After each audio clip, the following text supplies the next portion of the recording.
In a major blow to the opposition's anti-SIR stand, the Supreme Court has termed the Special Intensive Revision or the SIR exercise in Bihar voter-friendly. The apex court noted that the SIR accepts 11 documents compared to just 7 in the earlier electoral roll revision.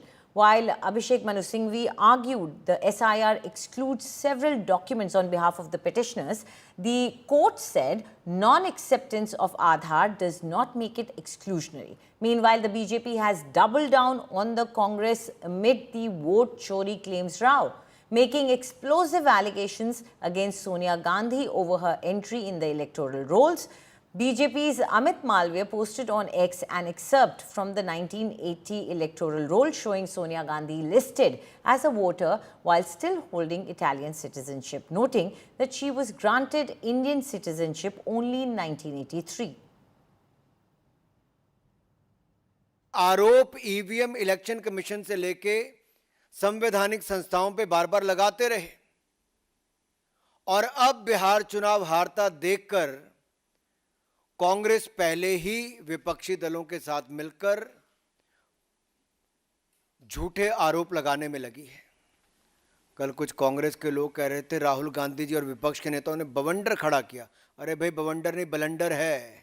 और ये एक के बाद महाराष्ट्र, हरियाणा, दिल्ली अनेकों राज्यों और देश में 3 बार लगातार चुनाव हारने के बाद, 90 चुनाव हारने के बाद राहुल गांधी जी आरोप प्रत्यारोप पर लगातार जारी हैं। अब इनका मॉडस ऑपरेंडी क्या है राहुल जी का? चुनाव हारो, झूठे आरोप लगाओ, कभी इलेक्शन कमीशन में कंप्लेंट दर्ज मत कराओ, कभी सबूत मत दो और लोकतंत्र को फर्जीवाड़ा करके एक तरह से जनता को भ्रमित करने का काम करो, लोकतंत्र को नीचा दिखाने का काम करो। इंडियन नेशनल कांग्रेस और आरजेडी को ये पूरा चार्ट देखिए आप ध्यान से।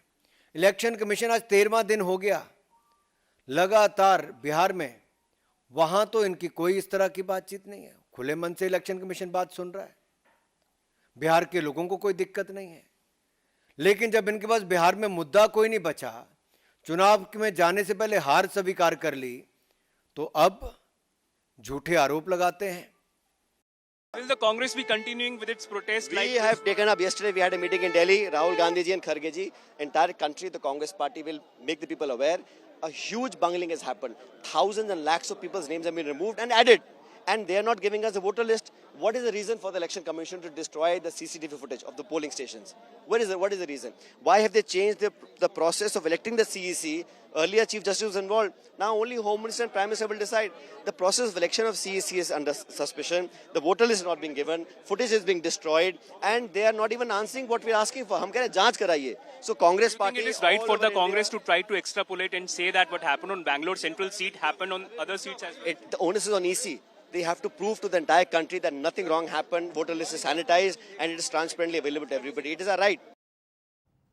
And joining us now is India Today's legal editor Nalini Sharma. Nalini, the hearing in the Supreme Court, what exactly is happening there now? Because in the morning we did see a lot of activity with the court saying that it is not exclusionary. Now with the inclusion of 11 documents, it actually is more voter friendly. Yes, Anjali, the hearing is currently underway for the second day before the Supreme Court as we speak right now, and any minute now we can expect for the court to rise for the day, which means that the hearing is going to be concluded. 2 days have been given to the petitioners to complete their arguments, and hopefully tomorrow is when we are going to see the Election Commission start their arguments in this entire matter.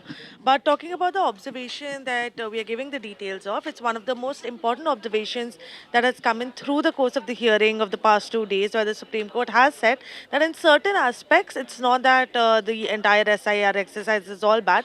In certain aspects, it is in fact voter friendly. This happened at the time when senior advocate Abhishek Manu Singhvi was arguing on behalf of the petitioners before the Supreme Court, and there was a conversation between him and the bench regarding how the Election Commission is now allowing for 11 documents to be submitted as against the 7 that they were allowing earlier.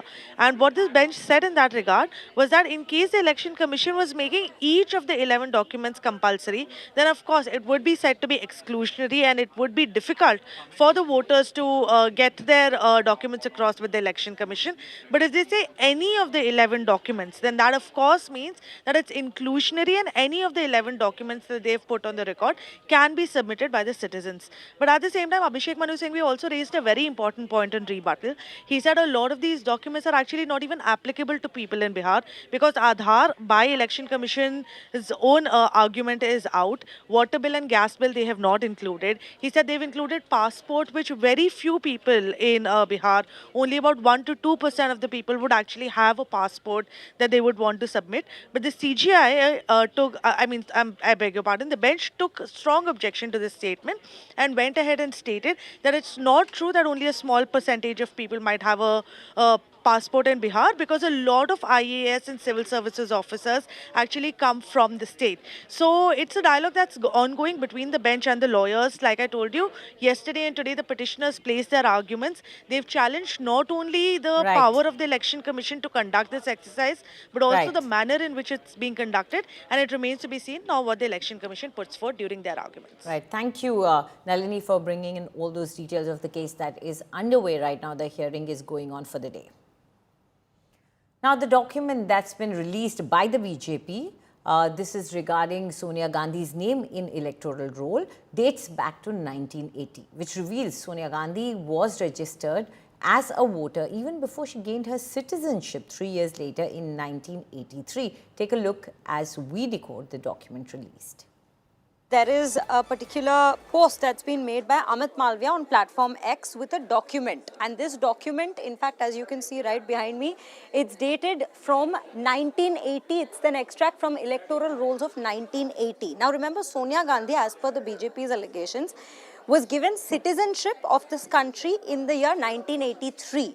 But this very document, which has the address of locality Safdarjung in the national capital, in Delhi that is, this has 5 names. Just like Rahul Gandhi has also been mentioning in his claim that each house has certain number of people who are registered as voters from that very address.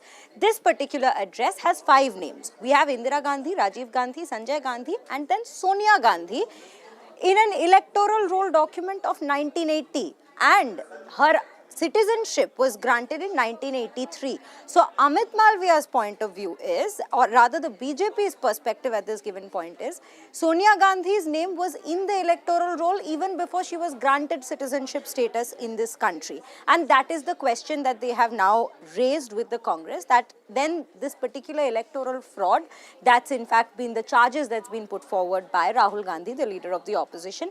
It dates back to a regime when they were in power, and also the fact that they first need to also take a look at what happened under their regime, starting with their own leaders as Sonia Gandhi, who back in 1980 was still in the electoral roll of India from Safdarjung as an Italian citizen. These are again all allegations that have been put forth by the BJP. This is an explosive allegation, in fact, that's come to the forefront at this given point from the BJP.